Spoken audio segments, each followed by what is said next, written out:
Hello, everyone. Welcome back to the Youth Rights Podcast. I am your host, Zane Miller, and today we are going to be interviewing Greg Stoker. Do you want to just go ahead and introduce yourself real quick and talk about what you're running for and like the main policies that you're trying to run on?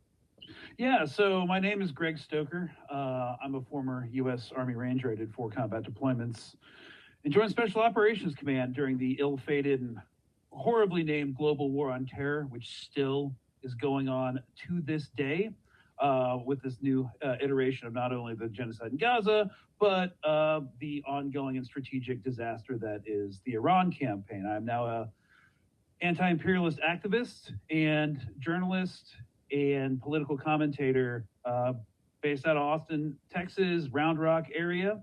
And yeah, I'm running for Congress, third party, Green Party specifically, in Congressional District 31.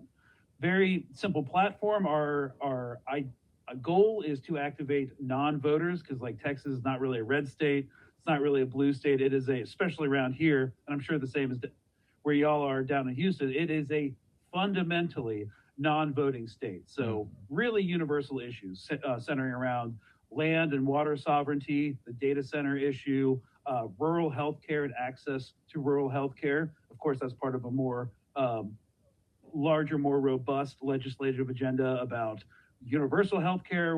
What does that actually look like?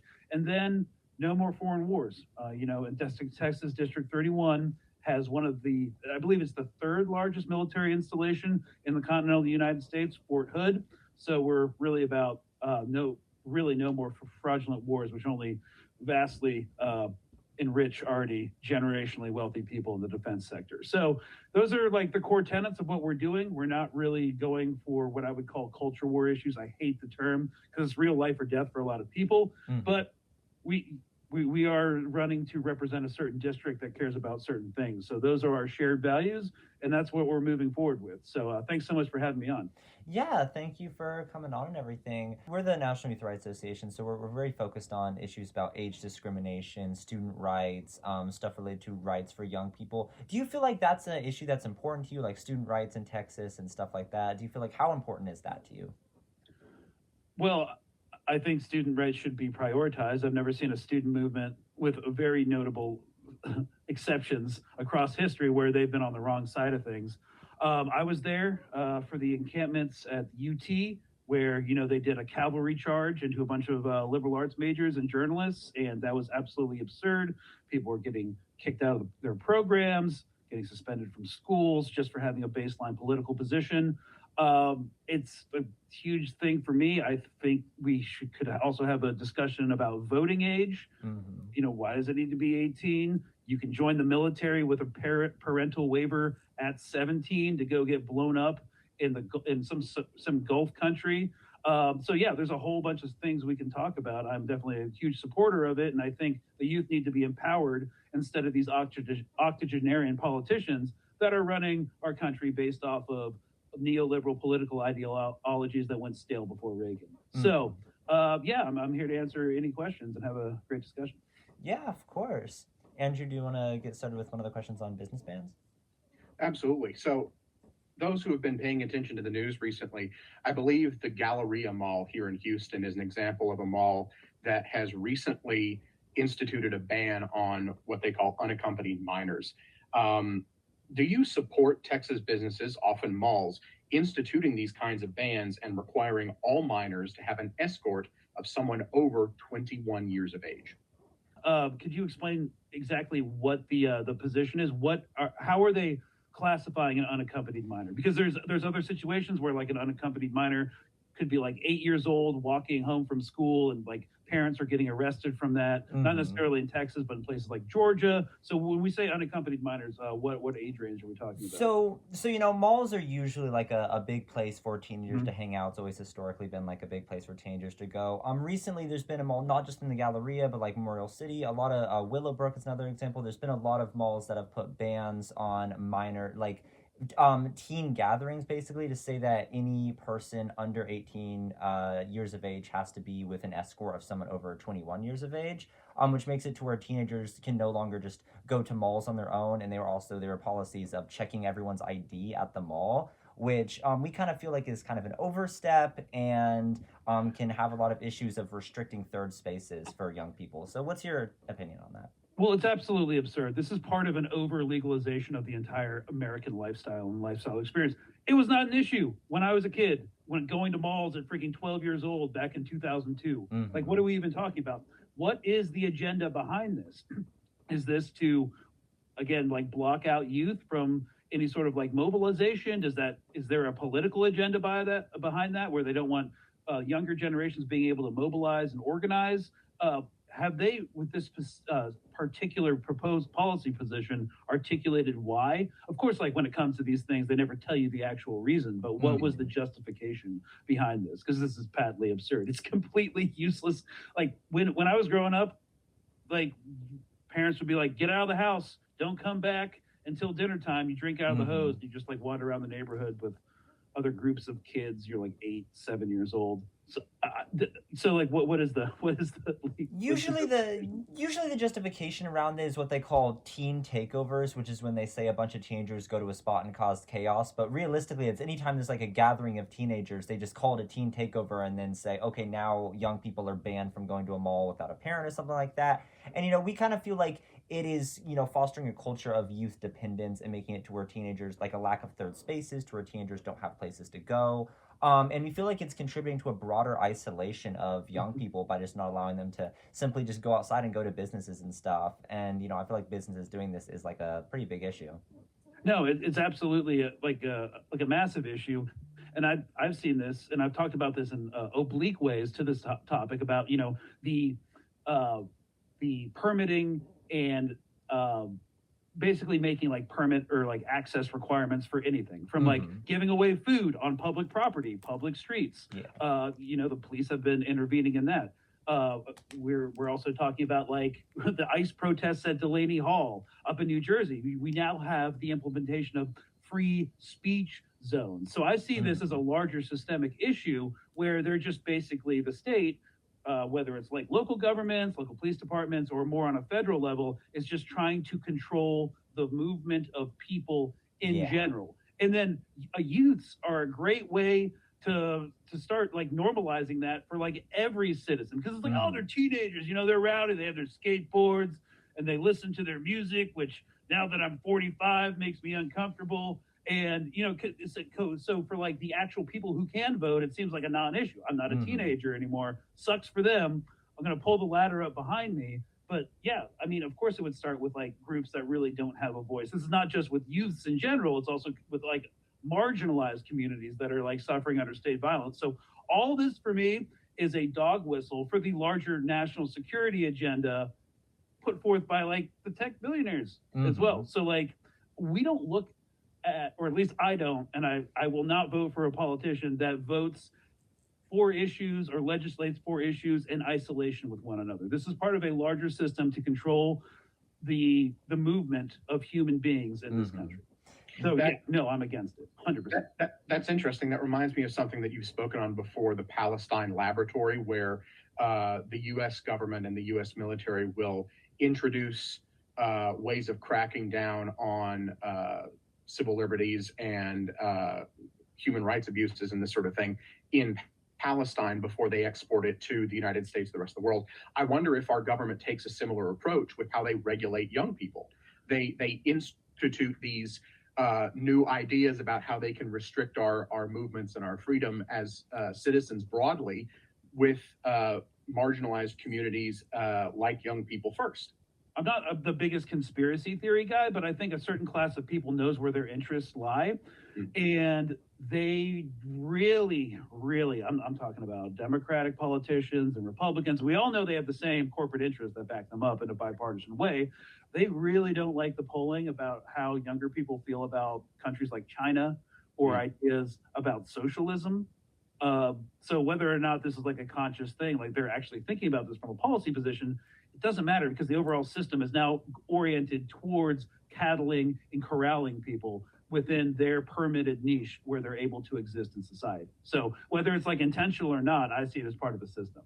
Yeah, of course, and we would definitely see it that way as well. But moving on to some student rights related stuff. So Texas recently passed their what they call their Parents' Bill of Rights, which has a lot of restrictions on students and a lot of like restrictions on LGBTQ content in general. So one of the things is they're making it to where teachers are not allowed to discuss anything related to LGBTQ content with students, and making it to where they're like not even allowed to like teach about this at all. Do you support that, or do you feel like this has harms for young people?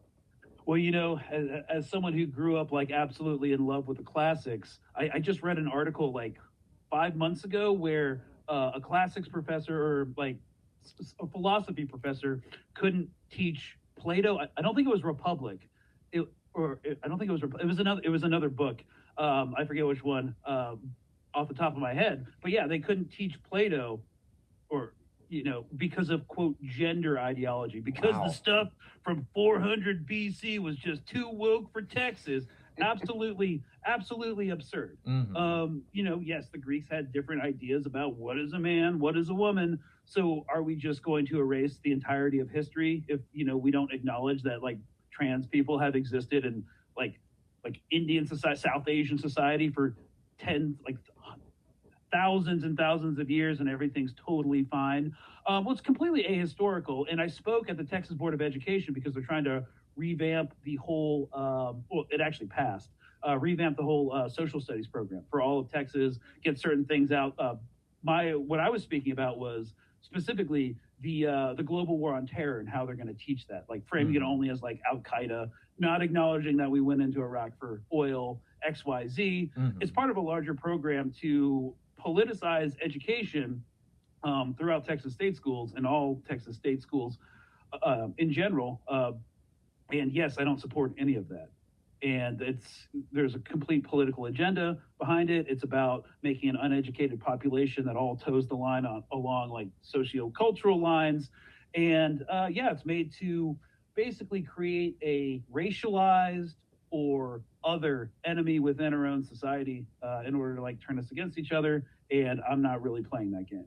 Yeah, that's a great way of putting it. We do really feel like Texas schools have been trying to politicize education, trying to control what young people are allowed to learn and like how young people are allowed to express themselves. And we do feel like there's been a lot of restrictions against that lately. And we feel like Texas is becoming one of the worst states for student rights. Well, actually, a lot of these conservative like PACs and other like think tanks, like the Heritage Foundation, is focusing on Texas because Texas, like Florida, is a main policy hub. So, like, if it passes in Texas, people in Missouri and Tennessee are like, okay, Texas did it. Now we're going to take the exact same education policy agenda, and do it in our own states. So, when I was at the Texas Board of Education, speaking out against this new social studies program reform of the Texas Capitol last month, we had reps like state representatives from Missouri there testifying for it because they're like, if the great state of Texas can do it, us little people in Missouri can also implement this. So I support this passing. Let's get this done throughout the whole country. So Texas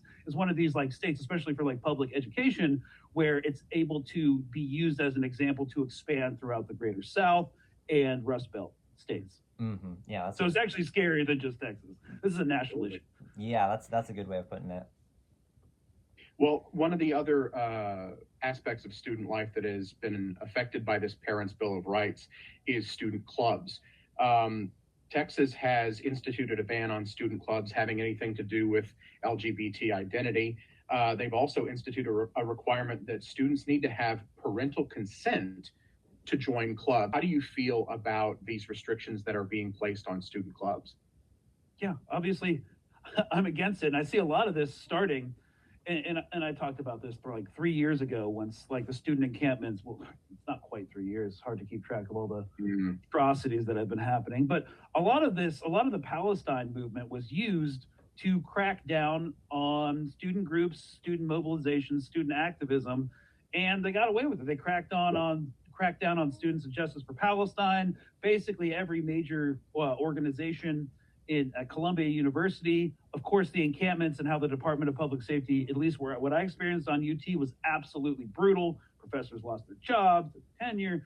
Yeah, so once they got away with that, kind of opened the floodgates for the rest of it. Like ideologically, they're able to like crack down on whatever they want. So that's going to be quote unquote gender ideology, having jihadist sympathies, being anti-capitalist. Good luck trying to organize like a socialist student organization. Like, wish you all the best, but it's going to be harder. So like we saw, and of course, like Greg Abbott, big into like a national security. He read the president's National Defense Authorization Act, where they defined like anything like espousing like radical gender ideology, jihadism, anti-capitalism, anti-fascism as like terrorist stuff. So they're going to use that as a wider national agenda to crack down not just on student groups, but also labor organizations. You know, anything that, you know, could be, leveraged by government pressure. So whatever happens on college campuses is kind of like a test run for what's going to happen for the rest of, the country. And they're really trying to control the youth because they're actually kind of scared. None of this is coming from a position of strength where you have to silence speech and silence dissent, really heighten the contradiction between this lofty goal of the First Amendment and the rights of man and the founding fathers and the Constitution and freedom with, no, you actually don't have that. Like if you don't toe the line of what the ruling class does, kids, you're going to suffer. So when you heighten these contradictions, it's not coming from a place of strength. It's coming from a place of like desperation. I don't think it's going to work, but it's going to be some hard years ahead for sure. Yeah, I'm glad you brought up labor unions, because that is a really good example of how these kinds of crackdowns are not limited to students. They're not limited to young people. They're going after ways of free association that have existed as protected ideas for decades, for centuries, since this country was founded. And I'm a member of a labor union myself, the Industrial Workers of the World. So, this is something that matters to me as well. But you're absolutely right that it doesn't stop with students. And I think it starts with students. Like, yeah, it starts with students. I know that's kind of like what I've really been like focusing on, because the first like ICE arrest, the high profile ICE arrest where they were arresting political dissidents, Mahmoud Khalil, others, they were students. They weren't some like radical frigging Washington think tank guy like Trina Parsi, who runs like the Quincy Institute for Responsible Statecraft. No, they were votable students. That's who you go after first. So, yeah. And it's also like what I feel is there's a lot of like social acceptability in it. It's like discriminating against young people is seen as a lot more acceptable than discriminating against like older people. Like especially how like we talked about with the malls, how they put bans on anyone under 18 from being there without a parent. Like that's discriminating against an entire demographic.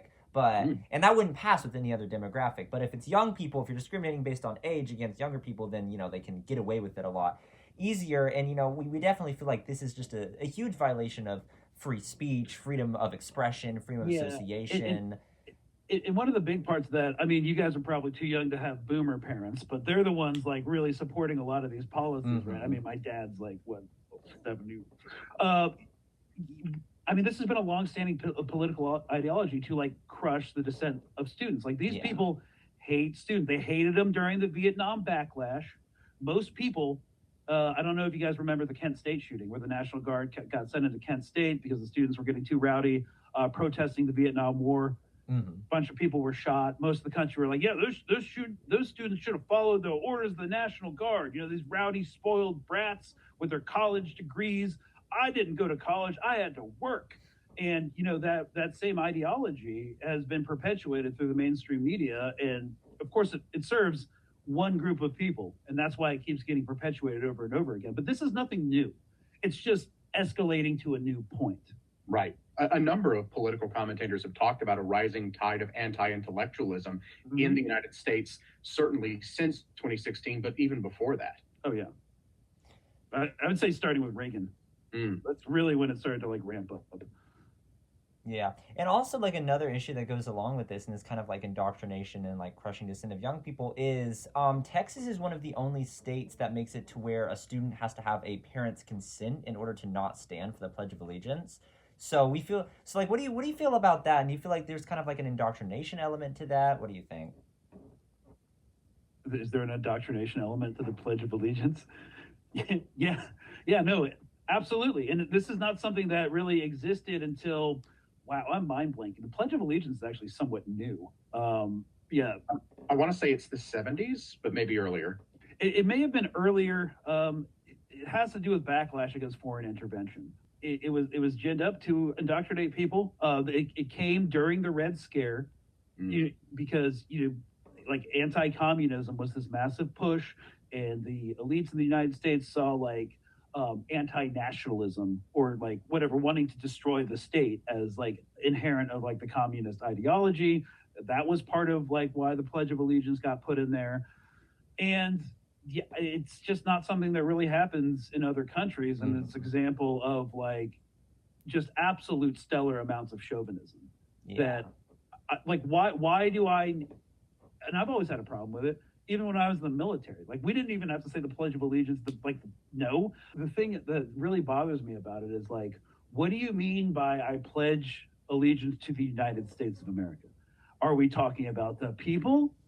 Are we talking about the government? Are we talking about the military? Are we talking about the national security state? Are we talking about the corporations, which are captains of industry and champion American exceptionalism across the world? What are we talking about?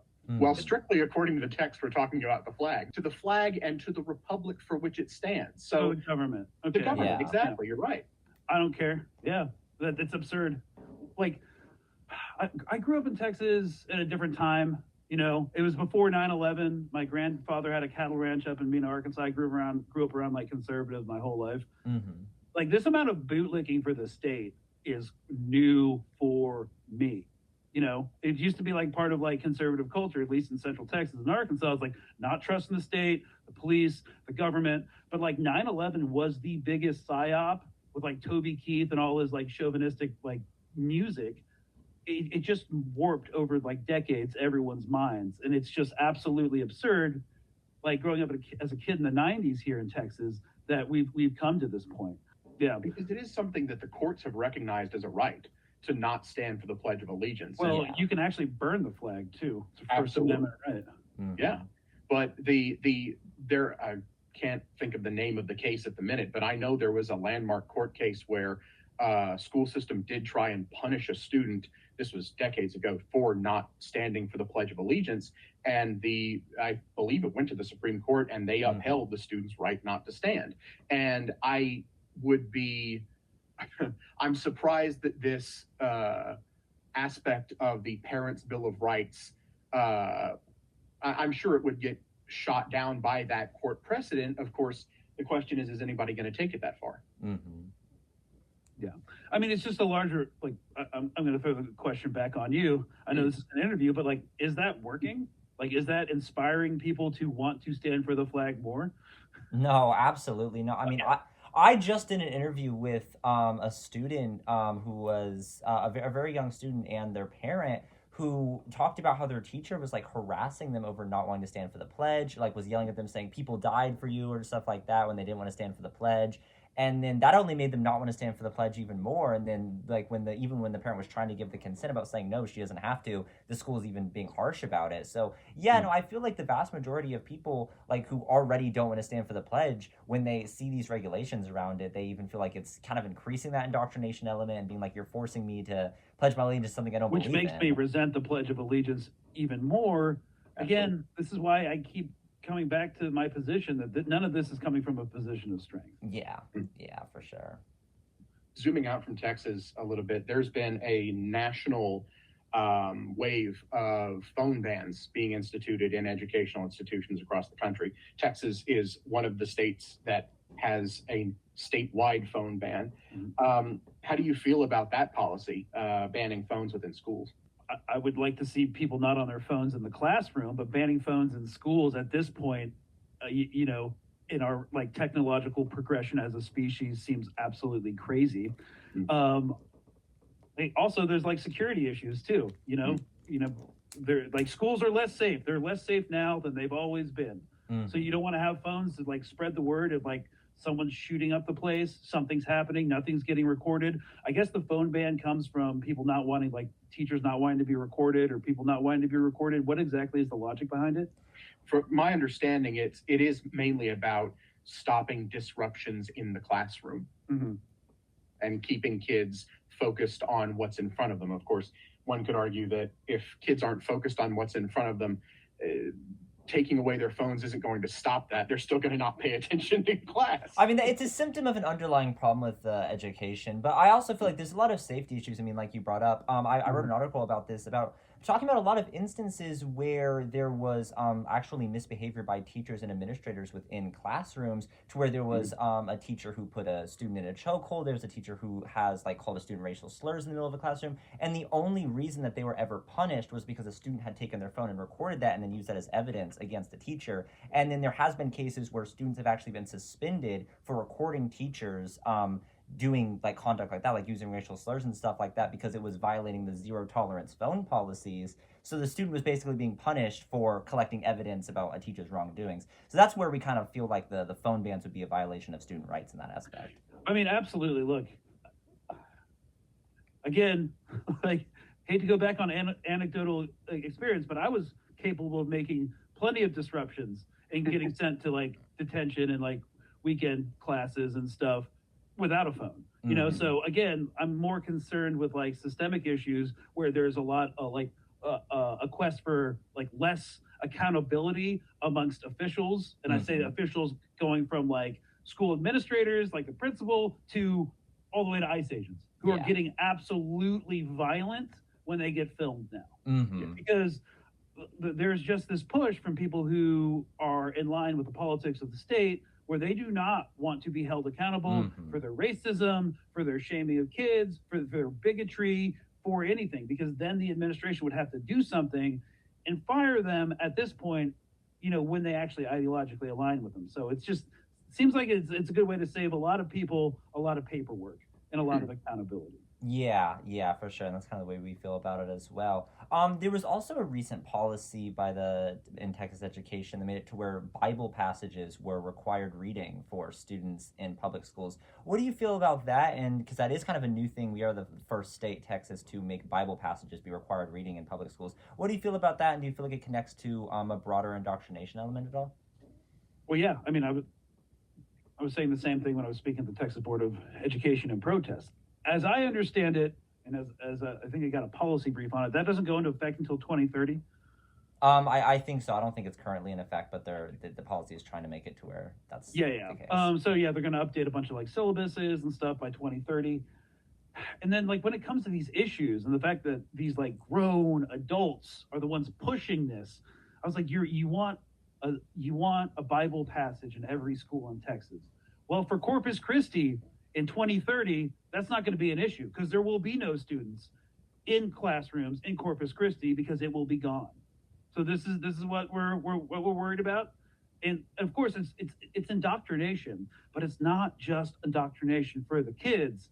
It's indoctrination for the adults, you know, who are not politically activated, who are not caring about what's happening to their neighbors 100 miles south in Texas. That's going to come upstream and affect them by the time, you know, the Bible verses take effect in 2030. It's so these adults can say, yeah, we're making progress here in Texas. You know, we don't have to deal with any hardcore issues because we're only focused on like woke and the culture war. So yeah, it's indoctrination for kids, but it's also indoctrination for the parents too, who think they're winning these political battles while being absolutely,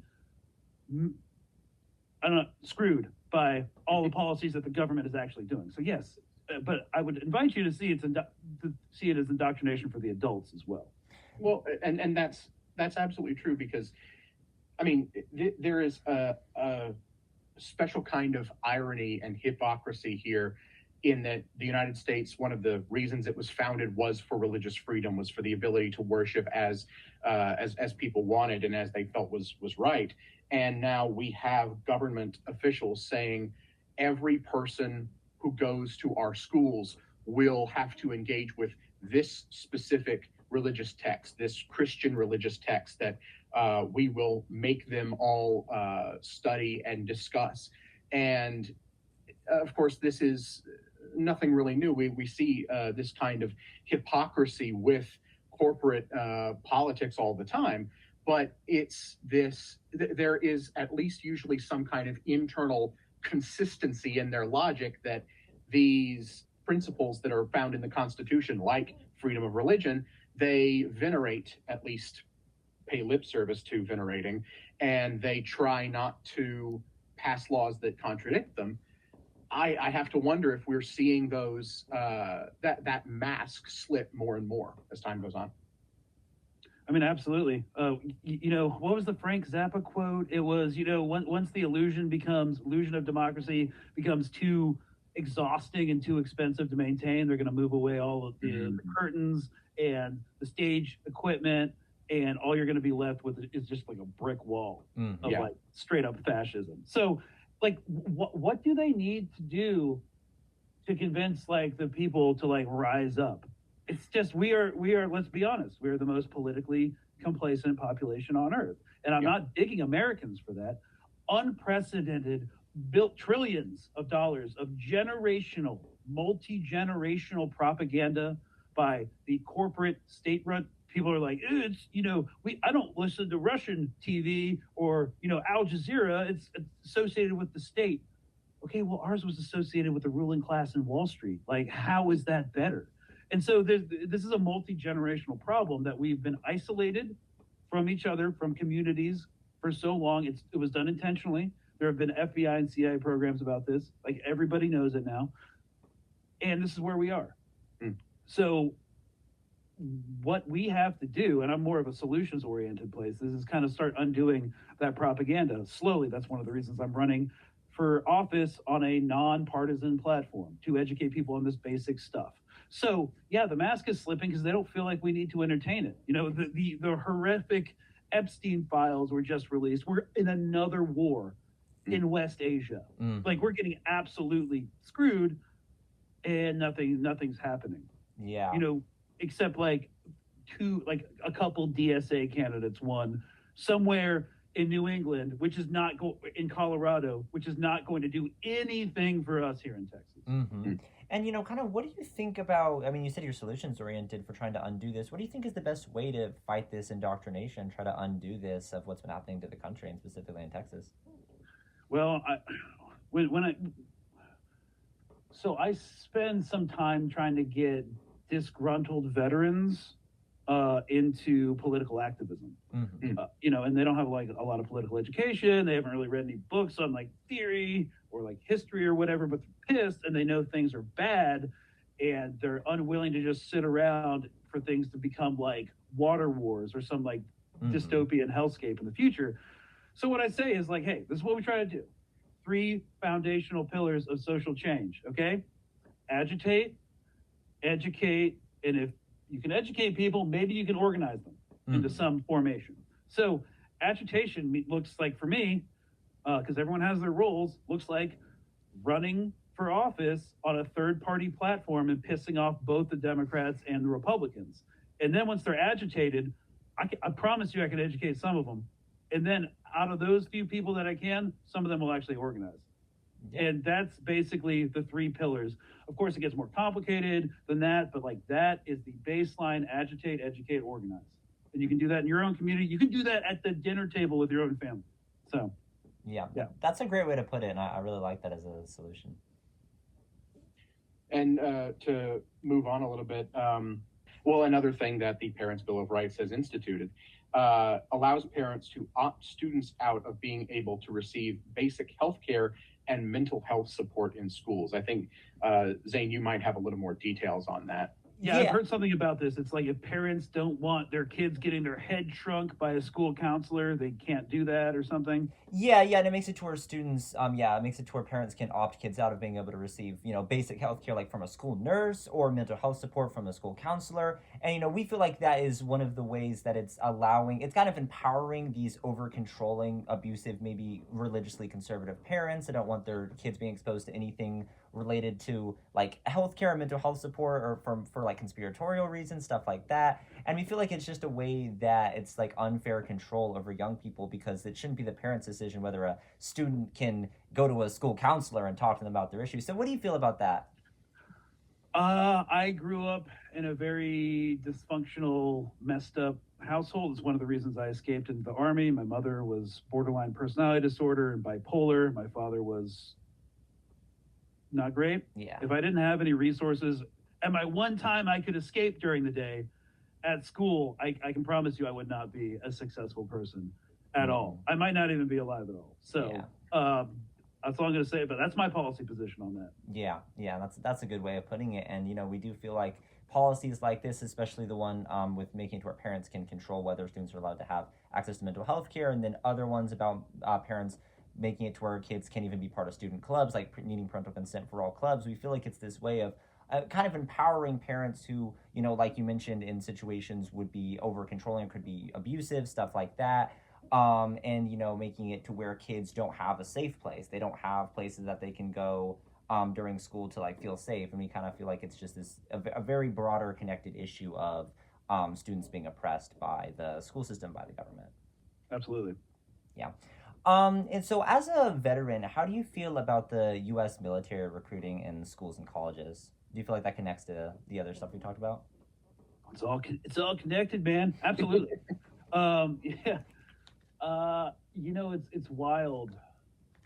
When I got out of the military, one of the things you have to do, because like when you enlist out of high school, and the recruiter, the Marine or the Army or the Air Force recruiter comes into your high school, convinces you to come down to the recruiting office, you sign a contract. Depending on how long your contract is, I did 5 years, which is longer, just because I was in special operations. You required more training. Yeah. Because the more training, they're like, okay, you have to be in longer, like basic arithmetic type stuff. So when your contract is up, what they try to do is get you to re-up or re-enlist to sign another contract. And part of that is like when you're getting out of the military, you're turning in your equipment, you're going to legal, you're doing all this bureaucratic paperwork stuff. But one of the things you have to do is meet mandatorily with a retention officer. Slightly different from a recruiter. They get you to try to stay in. And my retention officer, this was in 2014. This was like late 2013. This is right after Obama's Afghan surge. I was 23 at the time. Really wanted to get out. I already got into like Columbia University and I was ready to go. But this dude pushed me so hard. He's like, listen, man, I'm going to level with you. Like, you'd be doing this country a great service. Our recruiting numbers are really down. A lot of these kids these days are like not really enchanted with the war. I was like, I don't know why he's trying to tell me this, but I was like, okay, good. I support that, and there's these ideas that like float around, like Army and Marine recruiting, like doctrine, right? They call it even West Point in their position papers about recruiting calls it the poverty draft. It's not really the poverty draft. If you actually grew up in poverty, you probably wouldn't have the ability or the education to pass the basic education test. It's mostly downwardly mobile, quote unquote, I hate this term, middle class people who aren't going to have it as good as their parents. Yeah. And this is actually why we don't really have a recruiting crisis anymore. Because for the first time in our generation, it's been the millennials, Gen Z, and definitely Gen A. For the first time in a very, very long time, we're not going to have a future as easy or as good as what our parents had, right? So that's why the recruiting numbers aren't down. And they know it. A lot of our society, because of how grotesquely militarized it is, that's why everything's paywall. You join for the socialism in order to go enforce global capitalism abroad. That's why. And that's one of the big reasons that universal health care is going to be a slog. Why, access to easy education. We would not really have a military anymore. Like, one of the biggest boons to our recruitment is the fact that we don't have access to health care, college, or home loans, or small business loans. You need that. If you want to maintain military strength and numbers, you cannot have a society where that exists. And that's like Pentagon type stuff.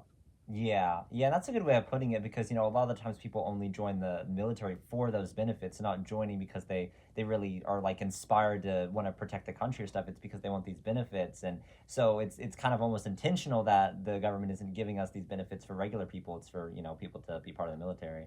Well, and I will say the history of how that came to pass has been a little bit more complicated. It's not like we need to never have health care so that people will join the military. It's like, no, the healthcare system got messed up, and now we need the military to like counterbalance it now that we're an all volunteer force. Because before Vietnam, it was a conscription service, just like World War I, World War II.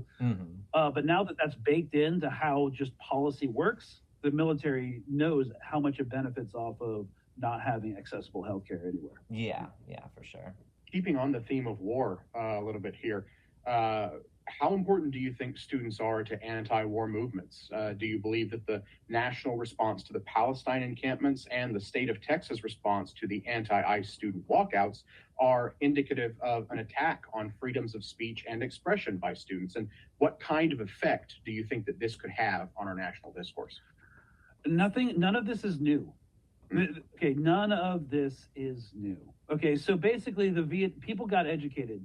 The entirety of the United States, who was ever part of the Vietnam backlash, which was a ton of people, were first educated about the imperialist war in Vietnam via student groups, right? So we don't have those kind of student groups anymore, not in the way they used to exist with like teach-ins and stuff. Of course, that still happens, but it's not as robust as it used to be, especially when it comes to like socialist organizations. Because remember, this is the 60s. You know, there was not this massive crackdown like there is now.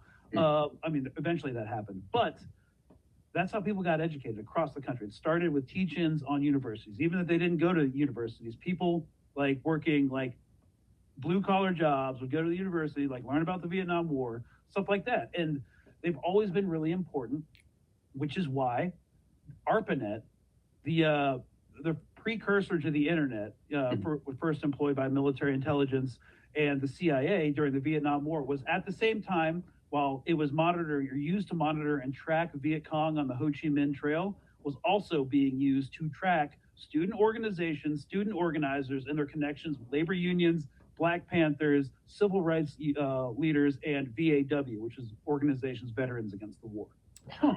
Yeah. The precursor, it was being used to track Viet Cong and student organizers. So it's always been part of the war state to crack down on student organizations. This is nothing new. We're not in unprecedented territory.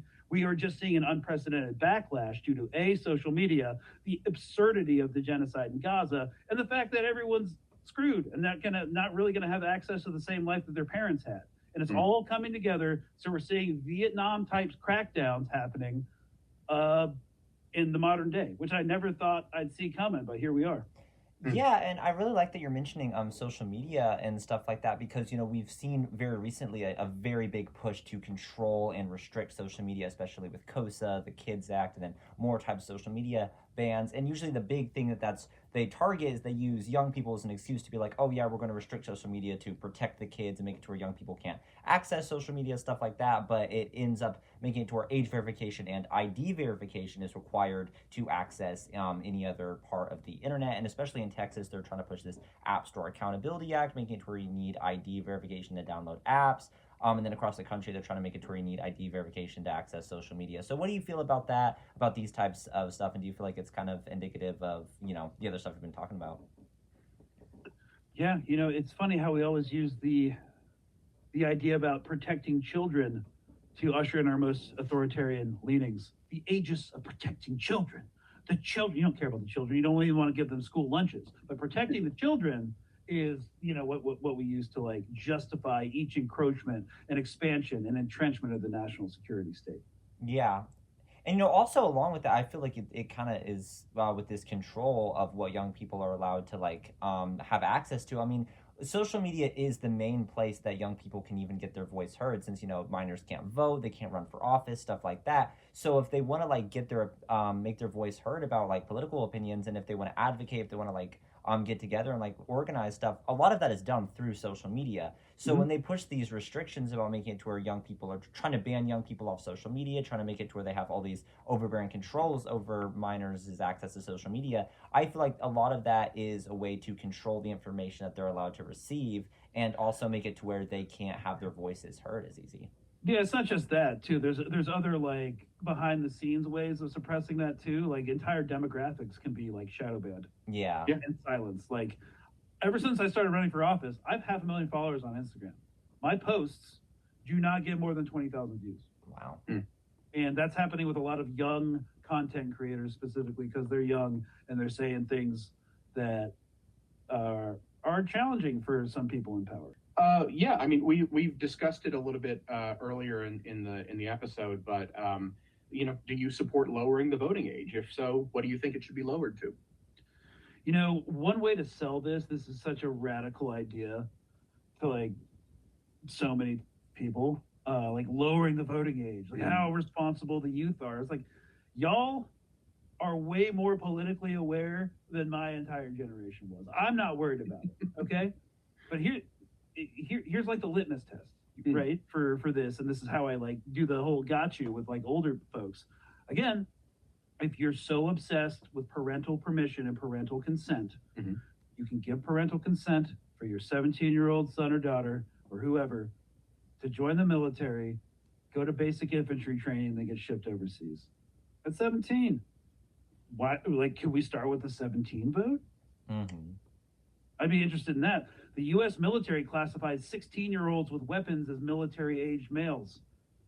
I'd be fine with, if you're going to classify men at 16, maybe you should also let them vote. I have no issue with like the entertaining those policy positions. You're not free to vote, but you're definitely you're free to die for the defense industrial complex. So I think if you have the presence of mind to be able to be like, yes, this war is just, I'm going to fight it, maybe you should also be able to vote. To me, that doesn't seem like the most radical idea. So. Yeah. It's interesting as well to think about how long this conversation has been going on. I mean, just pulling some examples from pop culture, I love The West Wing. I'm a little bit of a fanatic for it. But there is an episode where one of the B plots is a group of kids comes into the White House and they sit down with one of the senior advisors, and they have a serious discussion about lowering the voting age. And the advisor eventually gets one of them into a press conference where he plants him so that he can ask the president a question about lowering the voting age. There was also a comic book about the first child president that I think was from the 80s or the 90s as well. So this has been a conversation that's been going on for a long time. Anybody who acts like it came out of nowhere or that it's such a ridiculous idea that nobody's posited before clearly just hasn't been paying attention. It also reminds me of this new conversation about abolishing the Senate. Yeah. We tried to abolish the Senate in like the freaking 19th century. Like the Federalists wanted it. We didn't want it because the only reason the Senate exists is to serve as an aristocratic check on the vulgar House of Representatives, So the 17th Amendment had to get passed in the early 19th century as a counter-revolutionary measure because people were sick of the elites in their state legislatures electing senators, and they weren't able to be elected by the people. And abolishing the Senate has been around as long as this American project has existed. It's not a new idea. Yeah, that's something a lot of people don't know is that early on, none of these are really new ideas, and people are freaking out over them. Yeah, that's something that a lot of people don't know is that early on the Senate was not directly elected by the people. It was elected by the state legislatures themselves.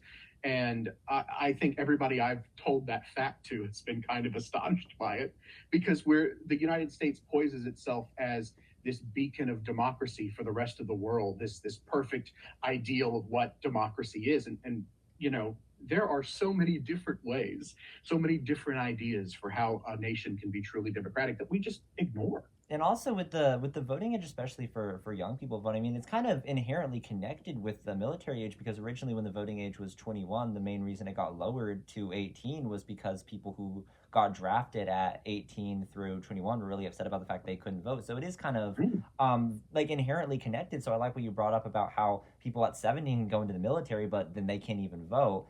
And, I also feel like a big issue with the voting age as well is because Texas specifically has been making a lot of policies that specifically affect young people, specifically affect minors, nobody else, like with the student rights policies. All of the stuff that we've discussed with the Parents' Bill of Rights, that only affects minors, young people in Texas public schools. So all of these policies are going into place that only affects them, yet they're the one people who can't vote on these policies and can't vote on appointing the politicians that are putting these into place. So it really it's called democracy.